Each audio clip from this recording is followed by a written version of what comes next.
Ah, ça arrive, cette connexion. Bonjour à tous, bonjour Guy, bonjour Étienne, bonjour Marceline et super chinoise. Alexis aussi avec Marceline, hein, n'oublie pas qu'il y a des familles derrière. Timothée, bienvenue à chacun, heureux de vous retrouver. Ça lag un peu, mais le son est bon. Bonjour Monique, coucou Monique, coucou Pierre. J'espère que tout le monde va bien. Bisous à Guy, tu fais un bisou à Francine.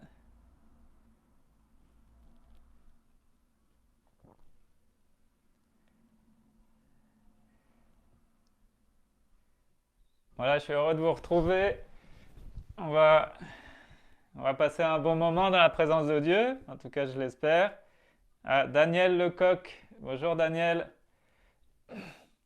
Françoise, coucou Françoise. Voilà, très heureux de se retrouver ensemble. On est 12. Alors bienvenue à tous les Bolbecquais, bienvenue à tous les Fécampois.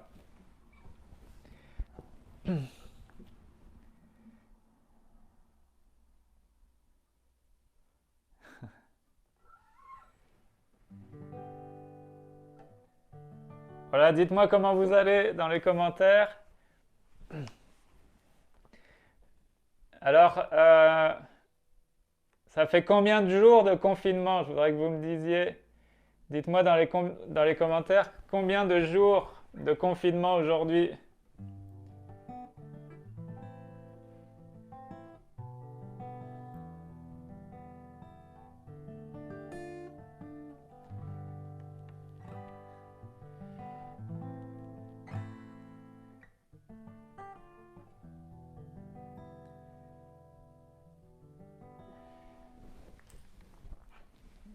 Voilà, dites-moi dans les commentaires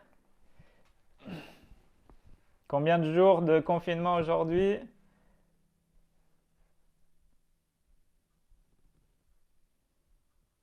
Alors, 6 ans de confinement. Ah, il y en a pour qui ça paraît long apparemment, hein.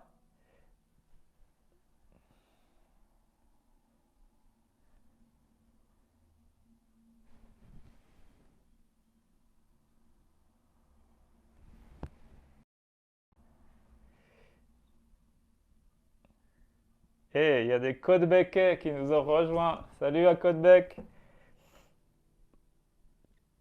Bonjour Étienne, Vanet, il y a des Havrais. Voilà, dites-moi combien de jours de confinement. Bertin, salut Bertin, content de voir tous ceux qui se connectent avec nous aujourd'hui. Alors, trop de jours de confinement, bah oui, peut-être ça fait trop, mais peut-être c'était aussi nécessaire. Voilà, est-ce que quelqu'un peut me dire exactement le nombre? Je voudrais connaître exactement le nombre, le chiffre exact. Combien de jours ça fait combien de jours nous sommes, depuis combien de jours sommes-nous confinés?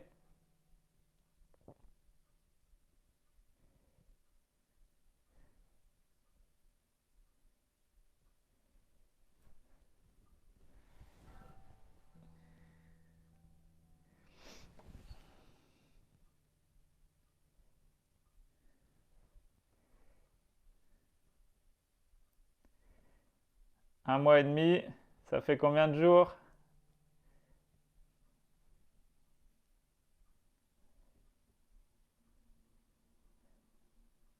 Voilà, bah vous réfléchissez, vous allez me dire tout à l'heure.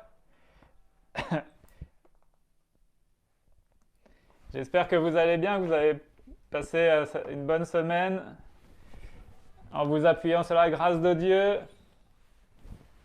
Alors, Marceline nous dit 47 jours. 47 jours. 42. 47.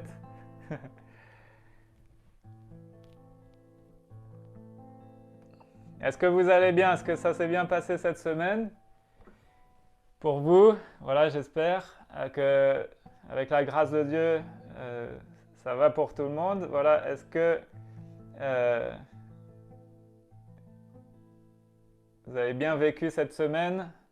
Voilà, je vous propose alors 42, voilà, peut-être 42 jours. Voilà, je vous propose de prendre avec moi un chant qui s'appelle Dieu de grâce. Dieu de grâce devant ta face. Alors, je ne sais pas si les Réunionnais sont connectés.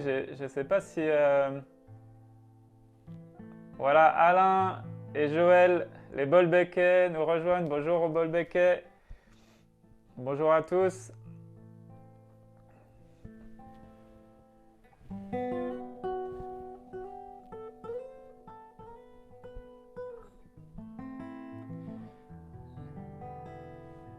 Voilà, j'attends encore. Il y en a d'autres qui nous rejoignent. Voilà, dites-moi comment vous allez dans les commentaires. Qu'est-ce que vous avez fait de votre semaine? Comment vous occupez votre temps?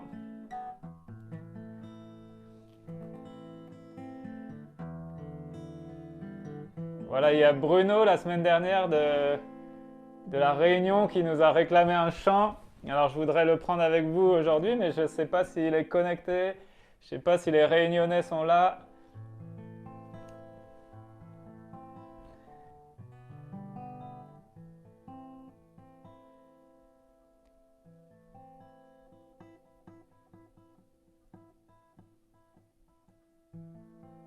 Voilà, il y en a qui ont fait, qui sont dans les cartons pendant le confinement parce qu'il y a bientôt un déménagement qui s'annonce. Voilà, il y en a qui comptent les jours. Et oui, je sais que ça commence à être long, mais voilà, il faut s'armer de patience.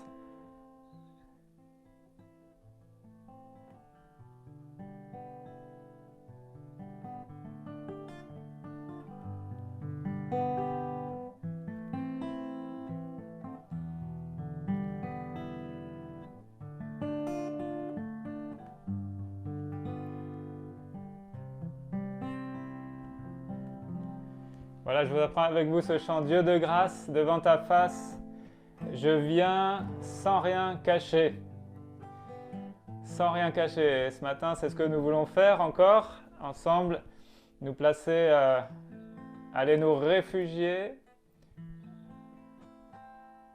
dans le Seigneur et nous réfugier dans sa grâce, nous présenter devant sa face sans rien lui cacher. Il connaît tous nos besoins, mais aussi nos peurs, nos craintes. Voilà, donc on va prendre avec vous ce chant Dieu de grâce.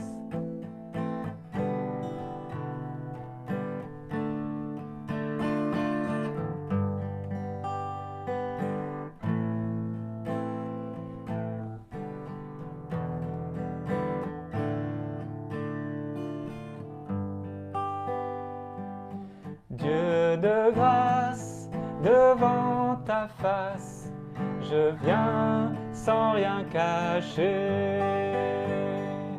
Ma nudité et mon péché sont là devant tes yeux. Dieu de grâce devant ta face, je viens sans rien cacher. Ma nudité et mon péché sont là devant toi. Et ta grâce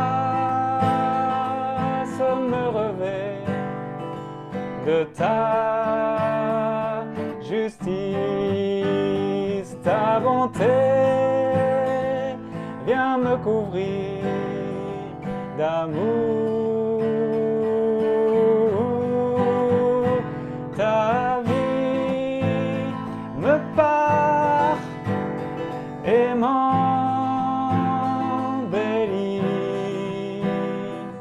Je suis parfait en toi.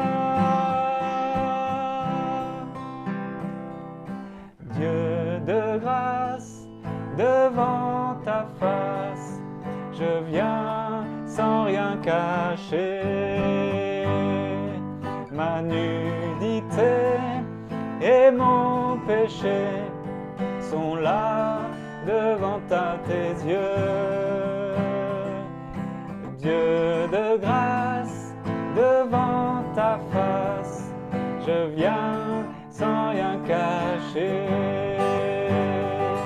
Ma nudité et mon péché sont là devant ta face, et ta grâce me revêt de ta justice.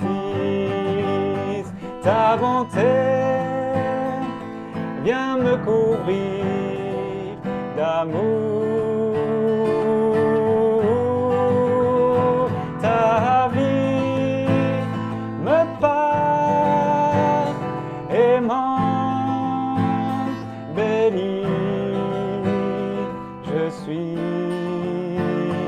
parfait en toi. Mes efforts, mes illusions brisées sont à tes pieds. C'est par ta grâce et ta bonté que je serai parfait. Mes efforts, mes illusions brisées sont à tes pieds. C'est par ta grâce et ta bonté que je serai parfait. Et ta grâce me revêt de ta justice. Ta bonté vient me couvrir d'amour. Ta vie me parle et m'embellit. Je suis parfait en toi. Et ta grâce me revêt de ta justice. Ta bonté vient me couvrir d'amour. Ta vie me parle et m'embellit.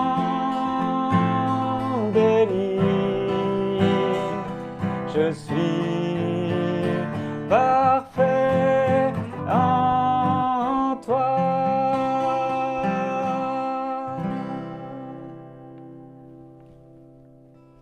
Alléluia. Gloire à Dieu, quelle grâce d'être vêtu, d'être paré par la justice, d'être couvert par la justice, la grâce de notre Dieu. Voilà, on ne se lasse jamais de chanter la grâce de Dieu, hein.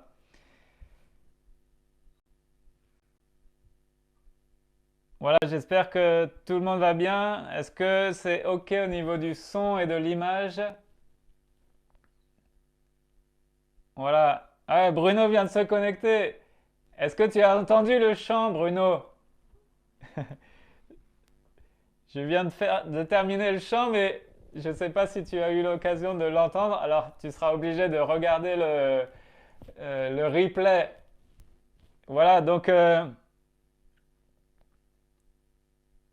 est-ce que c'est OK pour vous au niveau du son et de l'image? Et est-ce que c'est bon pour tout le monde? Voilà, ce matin, je voudrais partager avec vous la parole, une pensée de Dieu, un verset qui m'a interpellé hier. Alors, dites-moi, ça fait combien de jours donc exactement, selon vous, que nous sommes connectés? que nous sommes confinés, pardon. On est connectés aussi, je l'espère. Mais ça fait combien de temps que nous sommes confinés? Alors, il y en a qui ont dit tout à l'heure,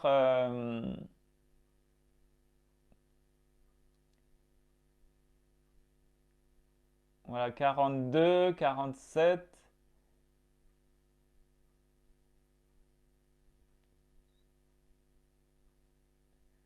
Alors, si je vous pose la question, c'est parce que j'ai pas la réponse. Je voulais que vous me le disiez combien de jours. Donc exactement, voilà, 48, 47. Voilà, 48 exactement. Voilà, merci pour de me donner, de m'éclairer, d'éclairer ma lanterne. Et voilà, 48 jours déjà, 48e jour de confinement. Alors, c'est peut-être la dernière semaine de confinement, en tout cas, je l'espère. Euh, mais il y a encore une semaine à tenir. Et puis, certainement qu'après, il faudra encore être vigilant et encore être patient. Et en tout cas, ce qui est certain, c'est il va falloir il faut que on persévère. Il faut qu'on persévère ensemble. Ça fait 48 jours déjà, mais il y a encore une semaine. Et vous savez, c'est important d'être vigilant jusqu'au bout. Alors, je pense que c'est valable sur le plan sanitaire, sur le plan de la santé, sur le plan des directives qui peuvent être données, parce que automatiquement, il va y avoir un relâchement, un soulagement, et puis en plus, la Normandie est classée en zone verte, alors on va se dire, on va croire que ah bah c'est pas grave, on peut faire tout ce qu'on veut. Bon, voilà, ça c'est la partie sagesse. Je pense qu'il faut qu'on soit sage, et c'est vrai que même si la semaine prochaine on peut ressortir un peu de chez nous, il faudra continuer à être vigilant. Mais en tout cas, la pensée, la pensée que je voudrais partager, c'est surtout d'être vigilant et de ne pas se relâcher. Et ça aussi, évidemment, spirituellement. Surtout spirituellement, ne pas se relâcher. Et même après, si lundi prochain on avait toute la liberté comme auparavant, eh bien je pense qu'il ne faudrait pas se relâcher. Alors oui, comme dit Guy, il peut y avoir une deuxième vague, donc sur le plan sanitaire, il faut être prudent, très prudent. Mais sur le plan spirituel aussi. Et hier, en fait, c'est hier que je suis tombé sur un verset. Et en fait, c'est dans la version Summer que ça m'a interpellé. Euh, on connaît ces versets, donc je voudrais lire avec vous dans Romains chapitre 12, verset 12.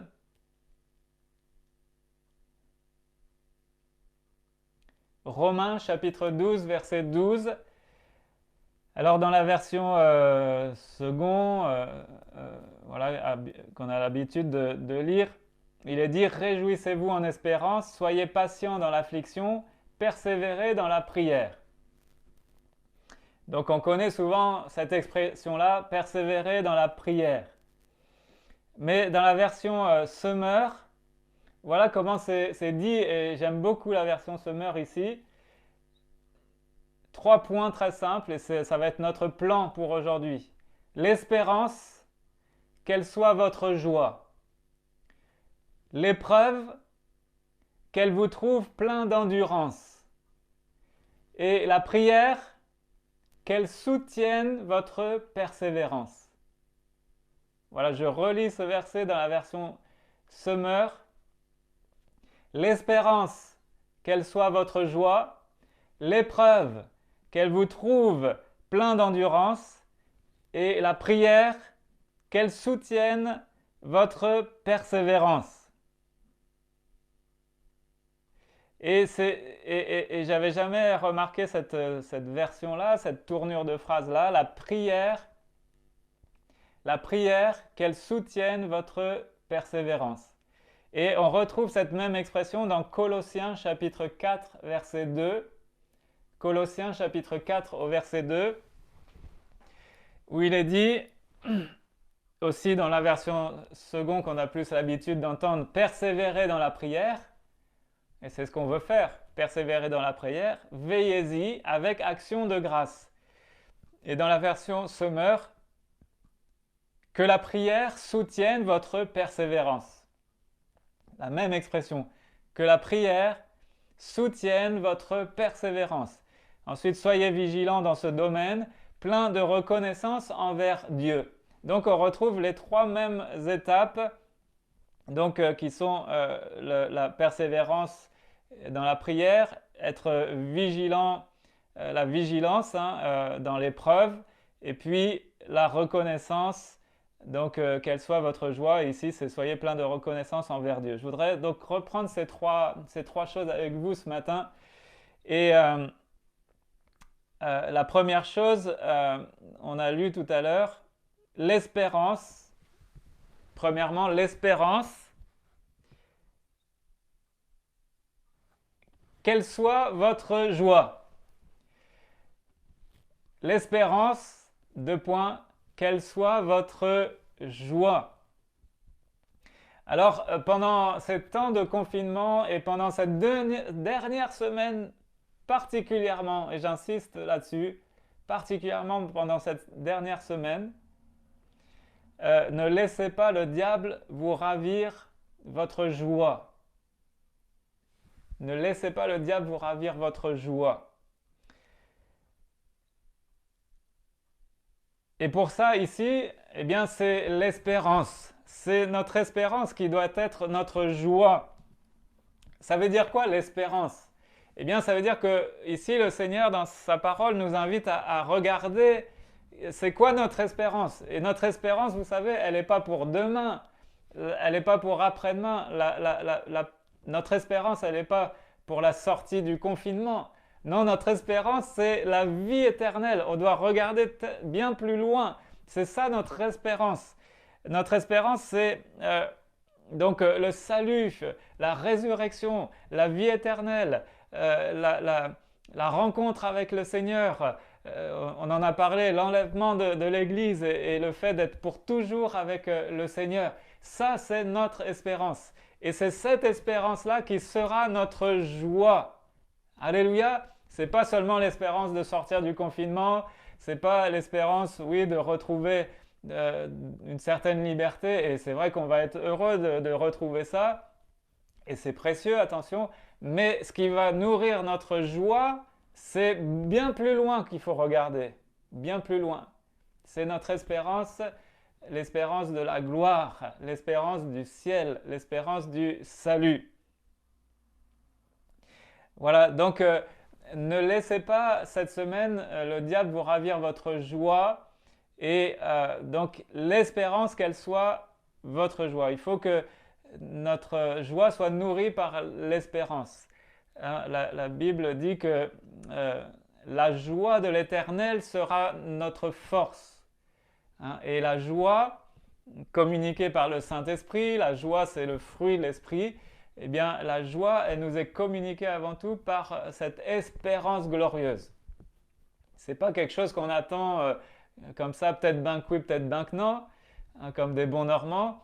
Non, non, l'espérance est une ferme assurance, hein, c'est lié à la foi, une ferme assurance des choses qu'on espère, une démonstration des choses qu'on ne voit pas. Donc on a en nous cet espoir, cette encre. Hein, la Bible dit que cette espérance, nous la possédons comme une encre de l'âme. Donc c'est quelque chose qui est ancré en nous et cette espérance, notre encre, elle est où? Eh bien, elle est dans le ciel. Cette espérance, nous la possédons comme une encre de l'âme sûre et solide. Hein, donc voilà notre espérance et ça, c'est ce qui doit faire notre joie. Donc pendant cette semaine, persévérons dans les actions de grâce. On l'a lu dans Colossiens 4.2. Persévérez dans la prière, veillez-y avec action de grâce. Donc n'oublions pas de louer le Seigneur. Des actions de grâce, être plein de reconnaissance, avoir de la gratitude. Hein, le mot gratitude, c'est lié au mot grâce.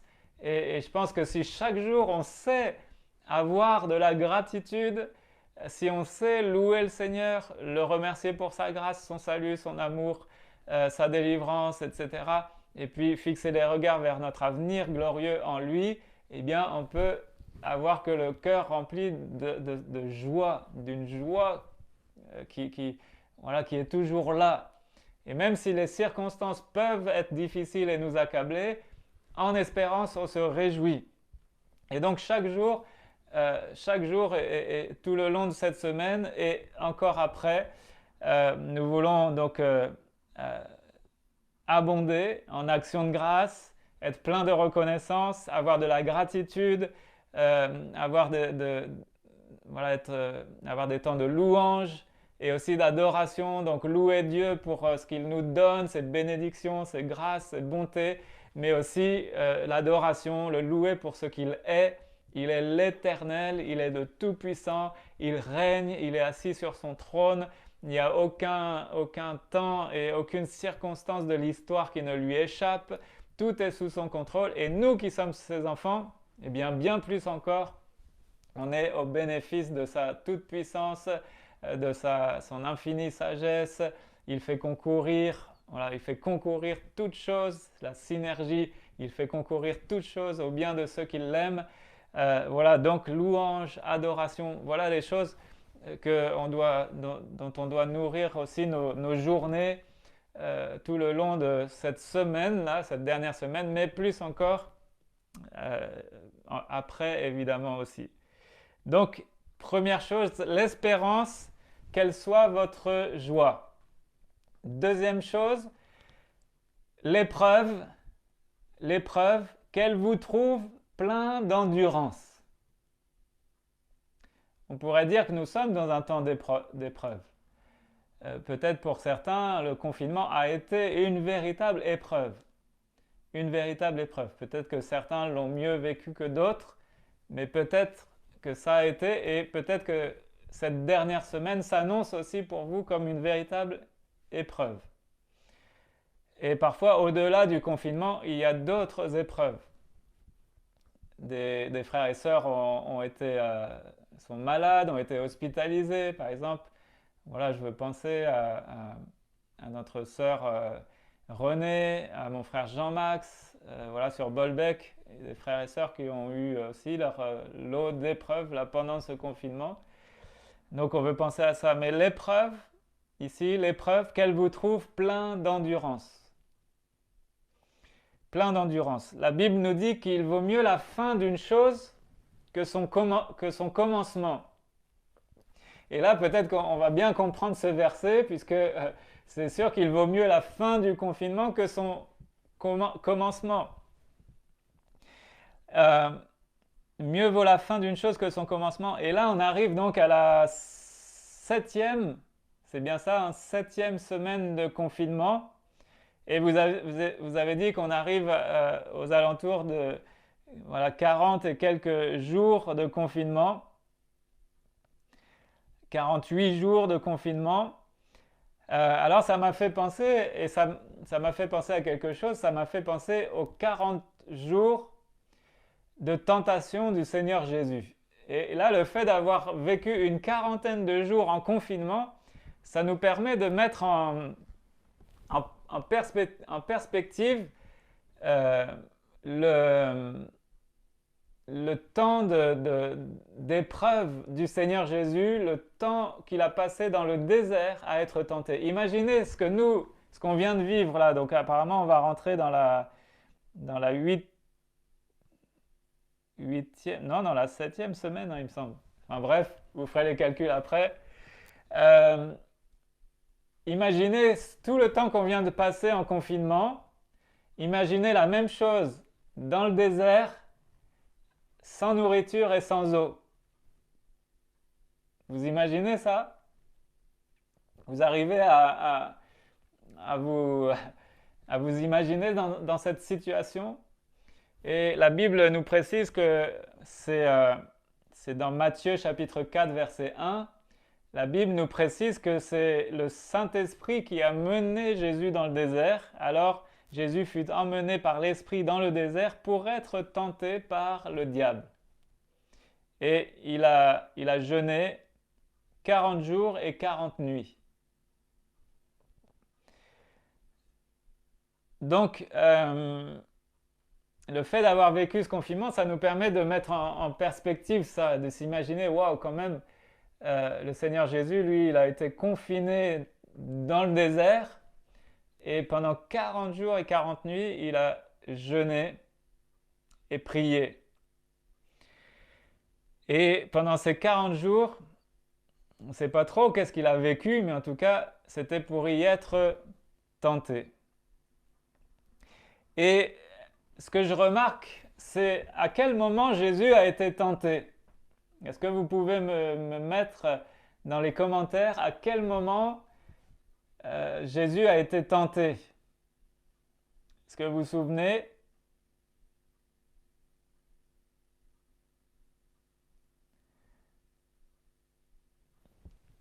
Voilà, Jésus est amené dans le désert par le Saint-Esprit. Donc parfois c'est Dieu qui permet certaines circonstances, hein, certaines épreuves. Dieu permet certaines choses.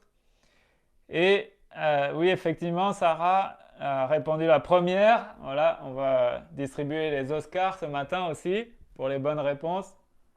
Sarah nous dit que c'est à la fin que Jésus a été tenté. Alors il nous est dit dans Matthieu chapitre 4, versets 2 et 3, après avoir jeûné 40 jours et 40 nuits, il eut faim. Ah ben ça c'est bizarre, ça c'est vraiment étrange d'avoir faim après avoir jeûné et prié pendant 40 jours et 40 nuits. Hein. Donc il nous est dit, il eut faim. Et c'est là, le tentateur s'étant approché, lui dit, et ensuite vont commencer les tentations. On peut aussi penser à, oui, effectivement, Noé, 40 jours et 40 nuits dans l'arche de Noé, aussi en confinement. Bon, le chiffre 40, hein, c'est le chiffre de l'épreuve hein, dans la Bible.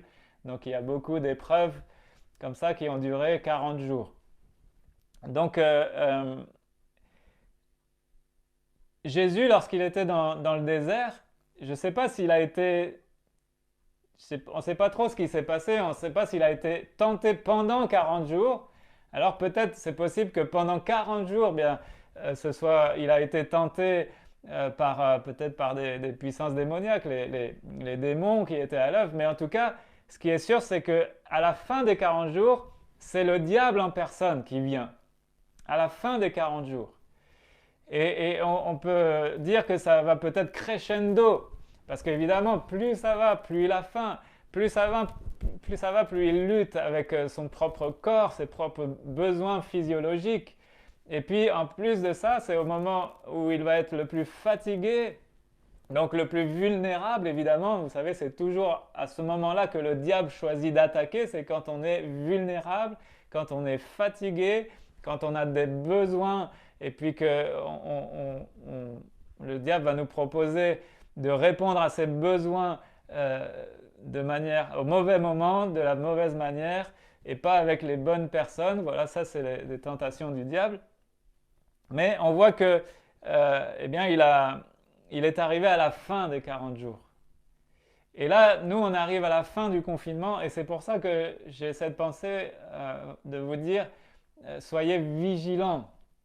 Soyez vraiment vigilants pendant peut-être cette dernière semaine, j'espère la dernière semaine, mais en tout cas, soyons vigilants dans les jours qui viennent à ne pas nous relâcher et que dans l'épreuve, eh bien, nous soyons trouvés pleins d'endurance. On a besoin d'endurance, c'est-à-dire de tenir jusqu'au bout. C'est ça l'endurance, hein, tenir jusqu'au bout. Donc première chose, ça dans ce paragraphe sur la tentation, sur le fait de l'épreuve, Jésus, lui, il a été tenté à la fin des 40 jours. Et il va devoir résister à 3 choses. Je voudrais voir avec vous rapidement. La première chose à laquelle il va devoir résister, c'est la faim. Donc la faim évidemment physiologique, la faim physique.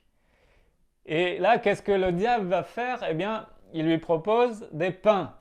Il va lui proposer des pains, enfin presque. En fait, il va lui proposer de transformer les pierres en pain. Et donc, ça fait aussi écho, il y a un parallèle direct à faire avec la tentation d'Adam et de Ève, vous vous souvenez, la chute d'Adam. Et là aussi, il y avait quelque chose, il nous est parlé d'un fruit qui était bon à manger. Un fruit qui en apparence était bon à manger. Et le diable, il va proposer ça. Il va proposer une nourriture, vous voyez. Et je crois que le diable, il n'a de cesse de nous proposer sa nourriture à lui. Sa nourriture. Il va se servir de nos besoins. On a des besoins. Vous avez des besoins. Ils sont légitimes, ils sont normaux, ils sont physiologiques parfois. Et Dieu nous a créés avec ces besoins-là. Mais le diable, lui, vient nous tenter pour proposer de répondre à ces besoins de manière plus facile, plus rapide, et en désobéissant aux directives de Dieu. Et ici, donc, le diable va tenter Jésus, et donc, ici, cela fait appel à la convoitise de la chair. La convoitise de la chair, dont il est parlé dans 1 Jean chapitre 2, verset 16. Il y a 3 types de tentations, hein. Et donc, le premier type, c'est la convoitise de la chair. Alors, en fait, on a besoin de réaliser ces choses-là, et je pense que le diable peut venir nous tenter pendant cette semaine dans ces aspects-là, et peut-être même il l'a déjà fait avant, et peut-être même certains ont dû lutter contre des choses pendant ces temps de confinement, faisant appel à la convoitise de la chair. Et en fait, on a besoin de réaliser que parfois il y a des choses qui peuvent nous paraître essentielles, mais qui en réalité ne le sont pas forcément. Par exemple, le pain, du pain, quoi de plus essentiel? C'est la nourriture essentielle. Du pain et de l'eau, c'est la nourriture essentielle. Et donc ça peut nous paraître totalement indispensable. Parce que physiologiquement, on se dit qu'on en a besoin pour vivre. On en a besoin pour survivre. Alors ce sont donc des besoins qui nous paraissent essentiels, qui sont légitimes, mais qui nous paraissent essentiels et absolument indispensables. Mais ce n'est pas la réalité. La réalité, c'est que l'exemple de Jésus ici, l'exemple du Seigneur, nous apprend une chose.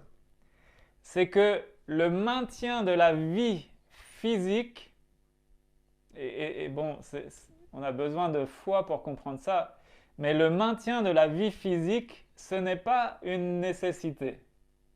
Je répète pour que vous compreniez ce que je veux dire. Le maintien de la vie physique n'est pas une nécessité, contrairement à l'obéissance à Dieu. Obtenir du pain n'est pas essentiel à la vie, mais c'est l'obéissance à toute parole de Dieu qui est essentielle à la vie. Vous comprenez? Donc je parle évidemment ici de la vie véritable, la vraie vie qui est la vie éternelle, la vie en abondance, la vie véritable. Et on sait que notre vie physique, eh bien, notre vie physique, elle va passer. Notre vie physique, elle va passer. Et nous attendons la résurrection, nous attendons une autre vie.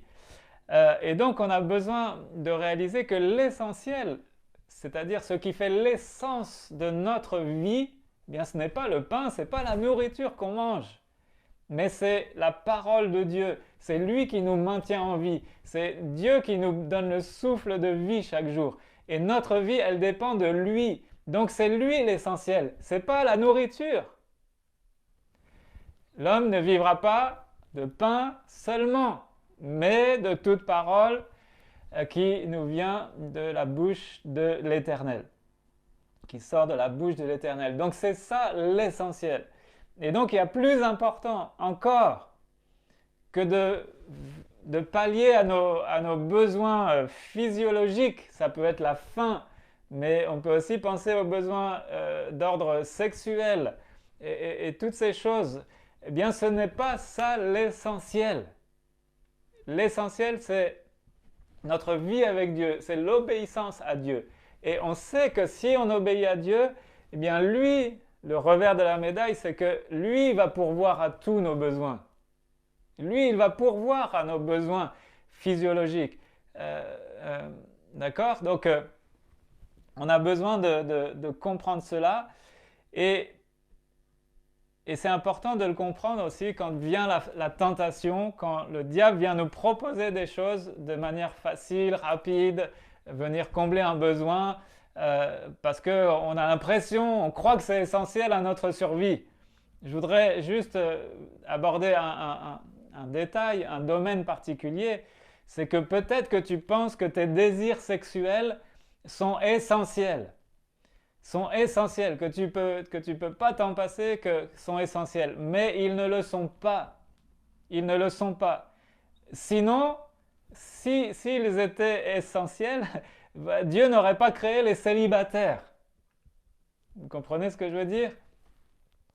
Sinon, Jésus lui-même n'aurait pas pu s'en passer. Vous savez qu'il n'a pas été marié. Et donc, si ça avait été quelque chose d'essentiel, Jésus lui-même n'aurait pas pu s'en passer quand il s'est fait homme. Or, c'est un domaine donc, qui n'est pas essentiel. Je ne dis pas que ce n'est pas important. Je ne dis pas que ce n'est pas bon non plus. Dieu nous a créés de cette manière. Il nous a créés des êtres sexués avec des besoins physiologiques, des besoins de tendresse, des besoins d'affection, besoins de câlin. Oui, tout ça c'est vrai. Mais ce n'est pas essentiel. Ce qui est essentiel, c'est d'obéir au Seigneur et particulièrement aussi dans ce domaine-là. Donc le diable, lui, va vouloir nous tenter, comme il l'a fait pour Jésus, sur les convoitises de la chair. Sur les convoitises de la chair. Et soyons vigilants pendant cette dernière semaine de confinement, mais pas que, évidemment, parce que vous savez que ça ne va pas s'arrêter. Ce domaine-là de la tentation, ça ne va pas s'arrêter du jour au lendemain après le confinement, vous l'aurez bien compris. Mais c'est veiller sur l'aspect du relâchement et du soulagement, et de dire ah enfin on va souffler. Mais soyons vigilants.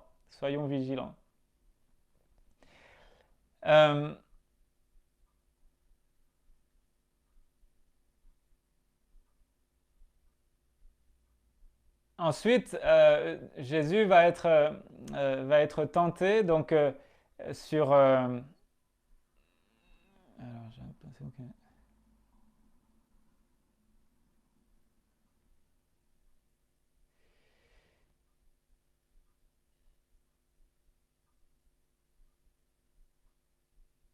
Voilà, j'ai l'impression que j'ai pas mes notes synchronisées, c'est pas grave.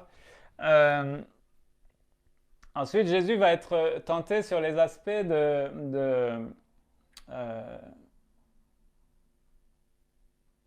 se jeter de se jeter en bas du temple, enfin de se jeter du haut de la falaise, et il dit que des anges vont venir le secourir, etc. Donc ici, le diable va tenter Jésus sur les aspects de l'orgueil de la vie. L'orgueil de la vie.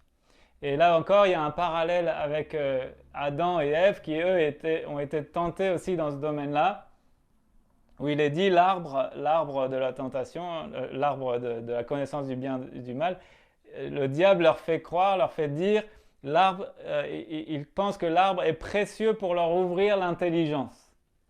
D'accord? Cet arbre leur paraît précieux pour leur ouvrir l'intelligence. Donc ils se sont dit, wow, attends, si on goûte cet arbre-là, on va devenir plus intelligent. Et donc, là encore, on peut faire plusieurs parallèles. Si la première tentation, elle est dans le domaine peut-être plus physique et physiologique, la deuxième tentation, elle est plutôt peut-être dans le domaine du mental, dans le domaine du moral et du mental. Et donc, faire attention à l'orgueil de la vie. Donc là encore, le diable va vouloir nous tenter dans ce domaine-là, va vouloir nous faire miroiter des choses. Et donc, on a besoin de veiller aussi dans ce domaine-là, l'orgueil de la vie. Voilà, je vais passer rapidement, mais c'est important de veiller. Et puis la troisième tentation, elle est d'ordre, elle, spirituel.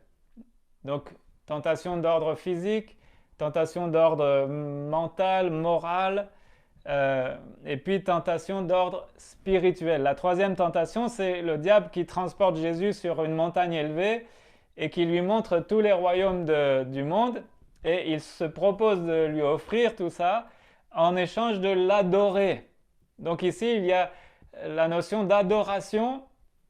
Et l'adoration, c'est un exercice qui est spirituel, hein. C'est un exercice de l'esprit. Donc c'est spirituel ici la tentation.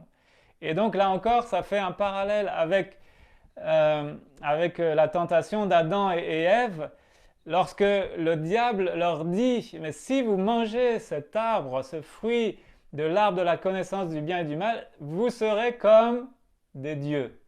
Vous serez comme des dieux. Et donc là, wow, il y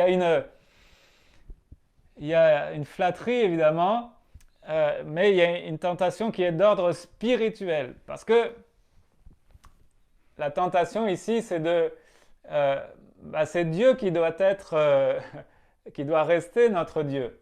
C'est lui qui doit être à la première place. C'est lui seul qui doit être sur le piédestal de notre vie et rien d'autre.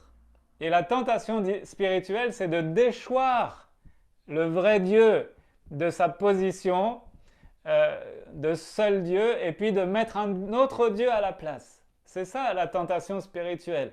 Et donc, la tentation peut être de mettre n'importe quoi à la place de Dieu, donc n'importe quelle idole. Alors ça peut être une idole, une star, ça peut une star de la chanson, du sport, etc. N'importe quel homme ou femme. Ça peut être une passion pour, par exemple, moi j'avais ce genre de passion pour la musique, pour la batterie. Donc ça peut être une passion qui va être dévorante et on a remplacé, on a mis cette passion à la place de Dieu. Et puis ça peut être nous-mêmes. Ça peut être nous-mêmes qu'on place sur ce piédestal, que c'est nous-mêmes qui devenons notre propre Dieu. On croit qu'on peut diriger nos propres vies, on croit qu'on est suffisant à nous-mêmes, on se suffit à nous-mêmes, on croit qu'on est maître de notre destinée, de notre avenir, etc., etc. Et d'ailleurs, c'est bien ce temps de pandémie a un aspect positif, c'est au moins de se rendre compte de notre fragilité, de se rendre compte qu'on ne maîtrise pas grand-chose, qu'il ne faut pas grand-chose pour que nous soyons malades, terrassés. Il ne faut pas grand-chose pour que même des peuples entiers, des nations entières soient arrêtés. Donc c'est très bien pour notre orgueil et pour notre humilité. Donc ça, c'est l'aspect de la tentation spirituelle. Et donc, c'est lié ici aussi à la convoitise des yeux. La convoitise des yeux, c'est-à-dire qu'est-ce qu'on leur regarde, qu'est-ce que l'on met en avant. Donc, je rappelle les trois types de tentation. Il y a la convoitise de la chair, il y a l'orgueil de la vie, et puis il y a la convoitise des yeux. Et donc, on peut faire le parallèle avec trois types de tentations. La tentation d'ordre physique, physiologique, tentation sur le plan moral, sur le plan des pensées, sur le plan du mental, et puis tentation sur le plan spirituel, sur le fait de changer, de déchoir Dieu de sa place et de vouloir y mettre quelque chose d'autre ou quelqu'un d'autre. Et là, en l'occurrence, pour Jésus, eh bien, le diable lui proposait de le mettre lui, il propose à Jésus de l'adorer en échange de tous les royaumes de la terre. Donc le sens de l'adoration, qui nous adorons, qui nous adorons. Voilà, donc tout ça c'est très intéressant, ça mériterait encore du temps de réflexion, de méditation. Je vous invite à relire peut-être les textes de la tentation de Jésus au désert. dans Matthieu au chapitre 4 et dans Luc aussi, je crois que c'est au chapitre 4 aussi. Euh, donc, soyons vigilants, soyons vigilants par rapport à ces aspects-là. Donc, le premier point, je le rappelle, l'espérance, quelle soit votre joie. Deuxième point, l'épreuve, qu'elle vous trouve plein d'endurance, plein d'endurance. Et puis, troisième chose, la prière, et c'est ce verset qui m'a plus interpellé d'ailleurs, c'est la prière, qu'elle soutienne votre persévérance. La prière, qu'elle soutienne votre persévérance.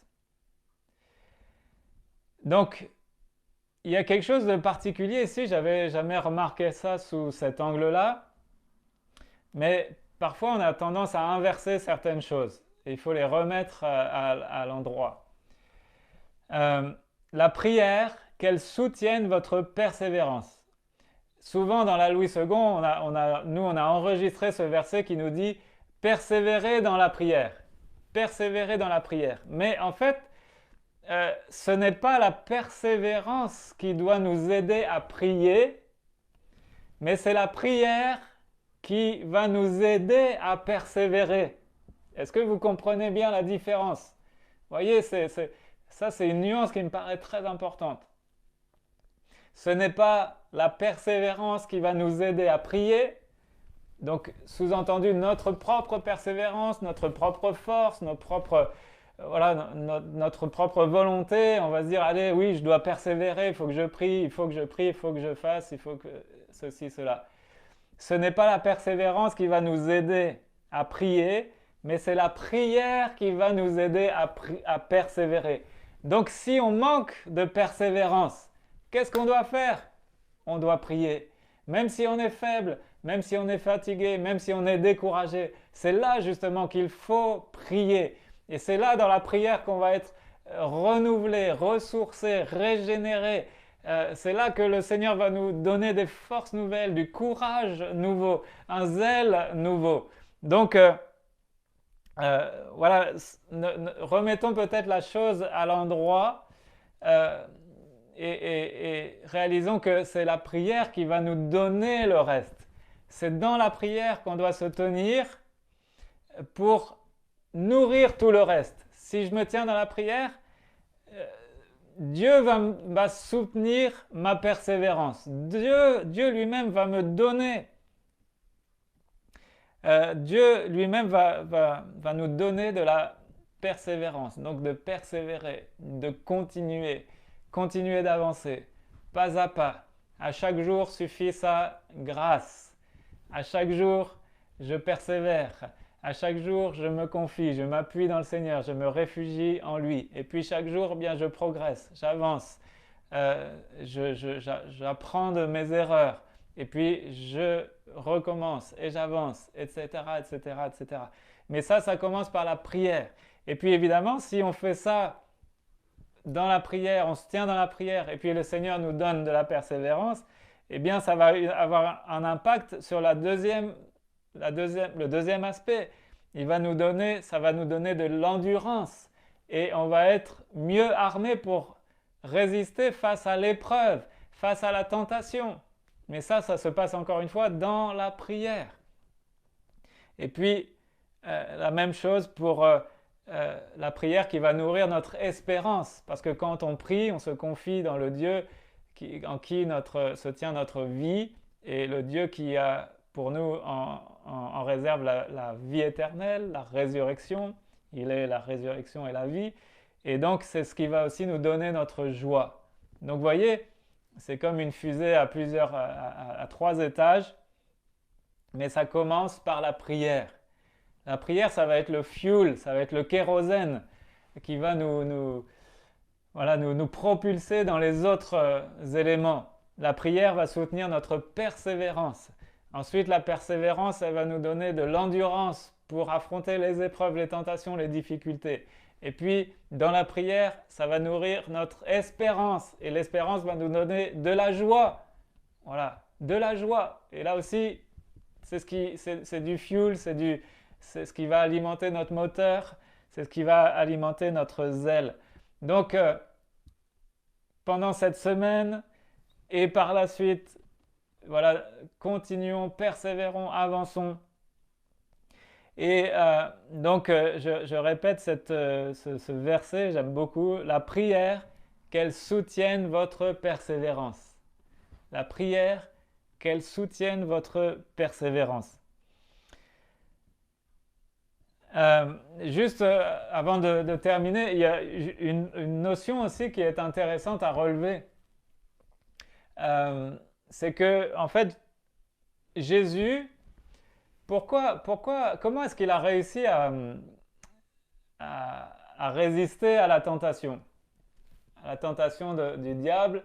Comment il a résisté à toutes ces choses? En fait, il y a un verset de l'Écriture qui nous dit que Jésus ne faisait que ce qu'il voyait faire au Père.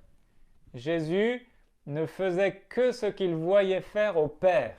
C'est-à-dire que Jésus, qu'est-ce qu'il fait? Eh bien, il regarde le modèle du Père. Il dit, on va schématiser, mais il regarde ce que fait le Père et lui, il fait la même chose. Et donc, est-ce que vous croyez que Jésus a déjà vu le Père péché? Est-ce que vous croyez que Jésus a déjà vu son Père faire quelque chose de travers? Eh bien, évidemment que non. Évidemment que non. Et donc, c'est aussi, je pense, une des choses, Jésus, devant chaque tentation, je pense qu'il s'est aussi, on pourrait dire, il s'est placé devant le Père, il a regardé au Père. Et puis, il s'est dit, mais est-ce que mon Père fait ça? Est-ce que mon Père aurait fait comme ça? Eh bien, évidemment que non, à chaque fois, il va dire, il est aussi écrit, donc on pourrait dire aussi, non, mon Père a aussi dit ceci, mon Père a aussi fait comme cela. Donc, ce que tu dis, Satan, tu tords les Écritures, tu déformes, tu mens, hein, tu es sournois et c'est pas ce que mon Père enseigne. Et donc, c'est intéressant, juste cette notion, cette image, Jésus ne faisait que ce qu'il voyait faire au Père. Et nous, souvent, on se dit, c'est aussi devenu un slogan, WWJD, What would Jesus do? Qu'est-ce que ferait Jésus à ma place? Mais Jésus, lui, il se disait pas ça. Jésus, lui, il disait WWFD, What would my father do? Qu'est-ce qu'aurait fait mon père? Et donc, on doit aussi nous regarder à ce qu'aurait fait le père. Est-ce que, face aux tentations, qu'est-ce que ferait mon père? Si on a toutes sortes de tentations et même de réactions parfois, voilà, est-ce que Dieu se comporterait comme ça? Est-ce que Dieu se comporterait comme je le fais? Est-ce que Dieu, je ne sais pas, qu'est-ce qu'on peut prendre comme exemple? Est-ce que Dieu s'énerverait? Est-ce que Dieu s'impatienterait? Est-ce que Dieu se découragerait? Est-ce que, voilà, toutes les choses qui peuvent prendre place dans notre vie, est-ce que mon Père agirait comme ça? Et donc, apprenons aussi à faire comme Jésus, donc à ne faire que ce que nous voyons faire par le Père. Par le Père. Hein? Est-ce que mon Père céleste se comporterait de cette manière? Qu'est-ce qu'il dirait? Qu'est-ce qu'il ferait? Etc. Évidemment, pour ça, on a besoin encore de se nourrir dans la parole de Dieu, de lire les directives, les commandements, tous les bons conseils de Dieu le Père. Et puis, évidemment, Jésus, hein, il est pour nous l'image du Père. Il est aussi notre modèle parfait. Il est venu incarner le Père, il est venu s'incarner en lui. Hein. Donc, il est évidemment un modèle pour nous à suivre. Voilà, qu'est-ce que ferait mon Père? Et donc, on a besoin d'aller puiser dans la parole de Dieu, puis aussi, encore une fois, dans la prière. Parce que c'est dans la prière que Jésus nous forme.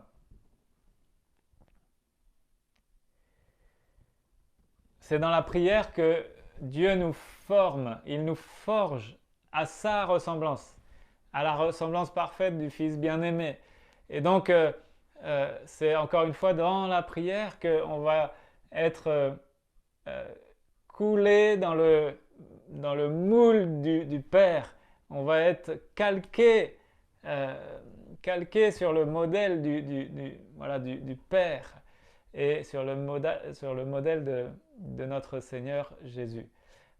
Et donc ça, c'est un travail qui se fait dans la prière. C'est parce que là, on permet à Dieu de nous transformer. Soyons transformés par le renouvellement de l'intelligence. Donc, tout ce qui se passe là dans nos cœurs, dans nos pensées, afin de discerner quelle est la volonté de Dieu, ce qui est bon, agréable et parfait. Donc, soyons transformés. Laissons-nous transformer.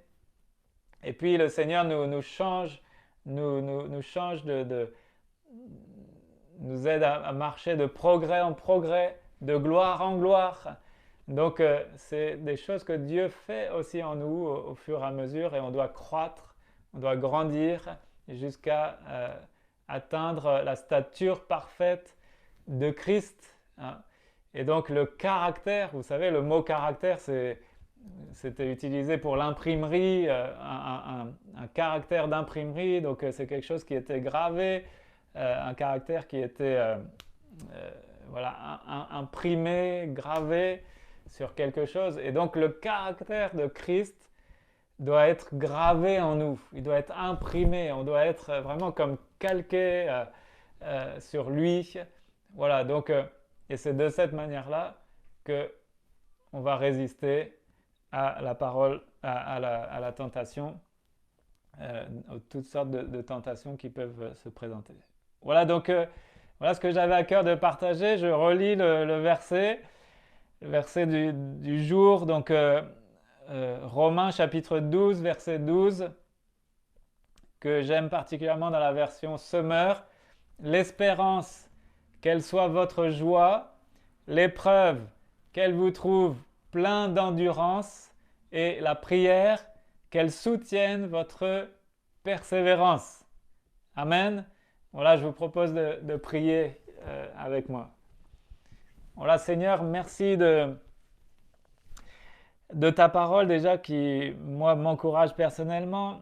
Et c'est vrai que nous voulons tout particulièrement être vigilants, veiller encore une fois, veiller sur nos cœurs, veiller sur notre vie personnelle. Et dans cette semaine qui vient, eh bien, garde-nous encore une fois, garde-nous dans la patience, garde-nous dans la persévérance, garde-nous dans l'endurance.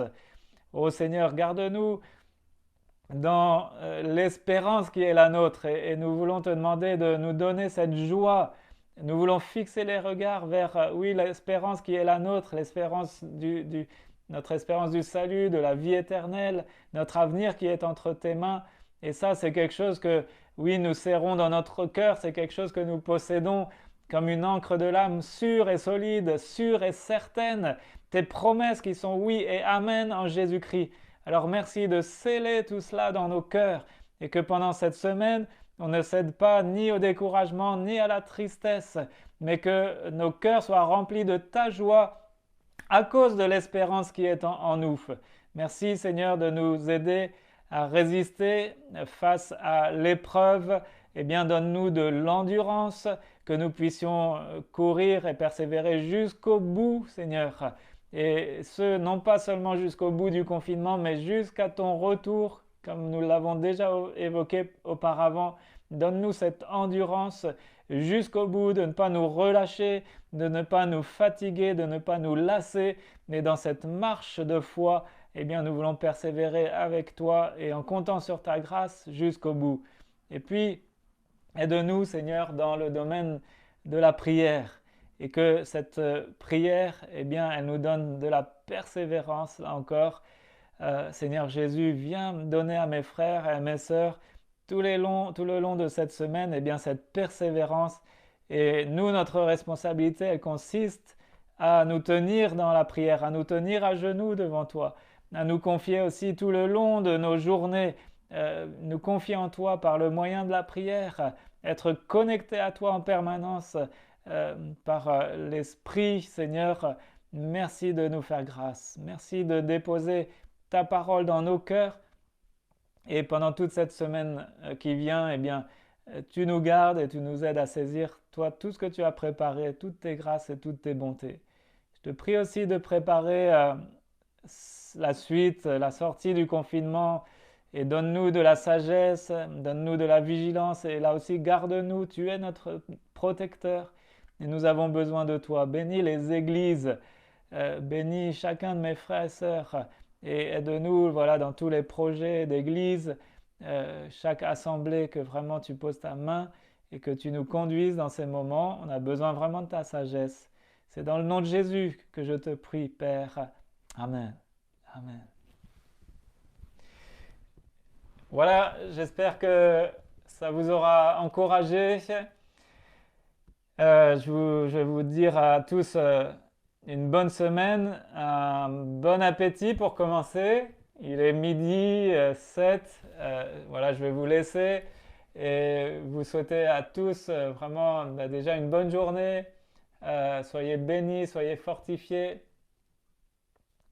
On persévère dans la prière, on pense à ceux qui n'ont pas Internet, qui ne peuvent pas se connecter avec nous comme ça, donc continuons de s'appeler, de se téléphoner.